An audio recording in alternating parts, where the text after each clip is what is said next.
নমস্কার বন্ধুরা, সুমি এম কিচেনে আপনাদেরকে আবারও স্বাগত জানাই। আশা করি আপনারা খুব ভালো আছেন।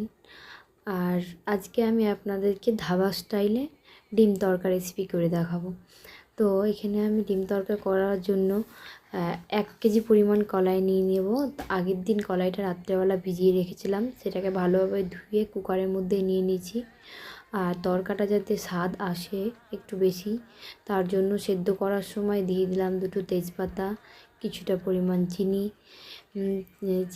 আর দিয়ে নেবো এখানে লবণটা দিয়ে দিচ্ছি, কারণ তড়কাটা খুব সুন্দর সেদ্ধ হয়, মানে তড়কার কলাইটা আর কি। পরিমাণ মতো দিয়ে নিলাম। তারপর পরিমাণ মতো কালার আনার জন্য হলুদ দিয়ে নেব। হলুদ দিয়ে দেওয়ার পরে আমি এখানে আরেকটু দিয়ে দেবো, কলাইটা যাতে খুব সুন্দর সেদ্ধ হয় তার জন্য খাবার সোডা দিয়ে দেবো। খাবার সোডা দিয়ে দেওয়ার পর আমি কুকারটাকে ঢাকা দিয়ে বসিয়ে দিয়ে আমি 2টো সিটি দিয়ে নেব, যেহেতু আগের দিন আমি ভিজিয়ে রেখেছিলাম। আর এখানে তড়কা মশলা রেডি করে নেব। এদিকে একটা পাত্রের মধ্যে আদা বাটা নিলাম, আপনারা চাইলে আদাটা কুচিয়েও নিতে পারেন। আর তারপর হলুদ গুঁড়ো নেব। আর তারপর এখানে আমি নিয়ে নিয়েছি গ্রিন চিলি সস। আমার কলাইয়ের পরিমাণটা বেশি, তাই আমি মশলাগুলোর পরিমাণ বেশি করে নেব। আর তারপর নিলাম আমি টমেটো সিরা বা টমেটো সস। আর তারপর নিয়ে নিলাম আমি সয়া সস। আর এখানে কালার আনার জন্য আমি এখানে কামধেনু রং নিয়ে নিলাম একটু। আর এখানে আমি মেথি পাতা দিলাম না, আপনারা চাইলে মেথি পাতা দিতে পারেন, আমি এখানে ধনে পাতা দিলাম। আর এখানে পরিমাণ মতো ঝাল আমি যতটা চাইছি ততটা নিয়ে নিলাম, লঙ্কা গুঁড়ো, লঙ্কা বাটা। আর তারপর দিয়ে দিলাম সবথেকে মেন সেটা হচ্ছে তড়কা মশলা দিয়ে দেওয়া হয়ে গেলে আমি কড়াই বসিয়ে দেবো। কড়াইয়ের মধ্যে মশলাটাই কষিয়ে নেব, তাই কড়াই বসিয়ে দিয়ে গরম করে নিয়ে তেলটা, তার মধ্যে আমি রসুন নিয়ে নিয়েছিলাম কিছুটা পরিমাণ, সেটাকে থেতো করে নিয়েছি শিলনোড়ায়।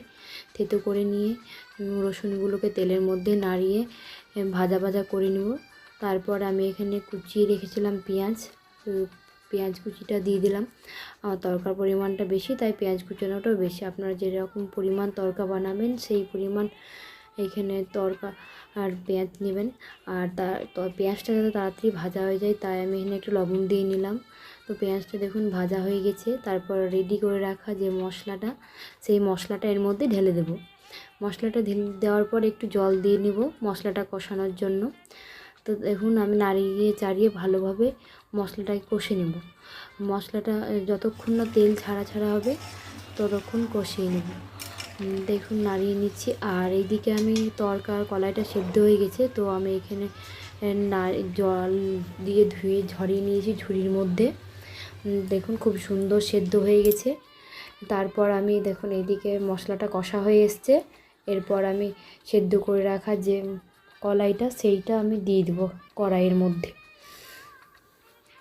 দিয়ে দিব। এবার দেখুন দিয়ে দেওয়ার পরে আমি এখানে যে যতটা পরিমাণ কলাই নিয়েছি, আগে যেহেতু একটু লবণ দিয়ে সেদ্ধ করে নিয়েছিলাম, তাই একটু কম পরিমাণ আমি এখানে লবণ দেব। তো দেখুন স্বাদ মতো লবণ দিয়ে নিলাম। লবণ দিয়ে নেওয়ার পরে আর একটু জলও দিয়ে নিলাম, যেহেতু আঠা হয়ে যাবে, তাই জল দেওয়ার পরে সবগুলোকে ভালোভাবে নাড়িয়ে 2-3 মিনিট মতো ফুটিয়ে নেব। সবগুলো মিশিয়ে নিচ্ছি, মশলা, তরকার কলাই, জল সবগুলো মিশে গেলে 2-3 মিনিট ফুটিয়ে নিয়ে পাত্রের মধ্যে ঢেলে নিয়ে দেখুন আমার তরকা রেডি।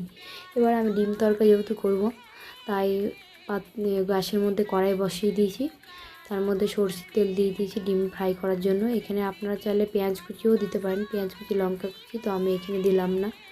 তো দেখুন আমি একটা ডিম ভেঙে দিলাম এর মধ্যে। ডিমটা দিয়ে সরষের তেলে ভাজছি, কারণ সরষের তেলে ডিম ভাজলে একটু স্বাদটা আলাদাই আসে।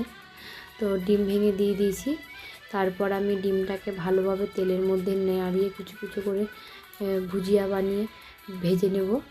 ডিমটা ভাজা হয়ে গেলে আমার যে পরিমাণ তড়কা আমি নেব লাগবে সেই পরিমাণ তড়কা নিয়ে নেব। তো দেখুন তড়কা দিয়ে দিলাম, তড়কাটা জমে গেছে, অনেকক্ষণ ছিল তাই। তো ডিমটা হয়ে গেলে আমি তড়কাটা দিয়ে দিলে তারপরে একটু জল দিয়ে নেব, যেহেতু জমে গেছিলো। আর আরেকটু স্বাদ আনার জন্য আমি এর মধ্যে দিয়ে নেব বাটার।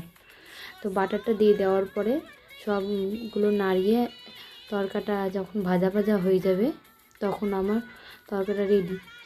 দেখুন আমি এগুলো সবগুলো নাড়িয়ে নেব। নাড়িয়ে নেওয়ার পর দেখুন আমার তরকা রেডি, ডিম তরকা। এরপর আমি সার্ভ করে নেব একটা পাত্রের মধ্যে। দেখুন একদম খুব সুন্দর এসছে, কালারটা খুব সুন্দর, আর খেতে হবে মনে হচ্ছে। তো যাই হোক, খেতেও খুব সুন্দর হয়েছিল। আর এটা সার্ভ করে নেওয়ার পরে আমি এর মধ্যে ওপর দিয়ে কিছুটা পেঁয়াজ, কাঁচা পেঁয়াজ কুচি দিয়ে দেবো তরকার মধ্যে। রেসিপিটি কেমন লাগলো অবশ্যই কমেন্টে জানাবেন, আর ভালো লাগলে অবশ্যই একটা লাইক আর সাবস্ক্রাইব দেওয়ার অনুরোধ রইল।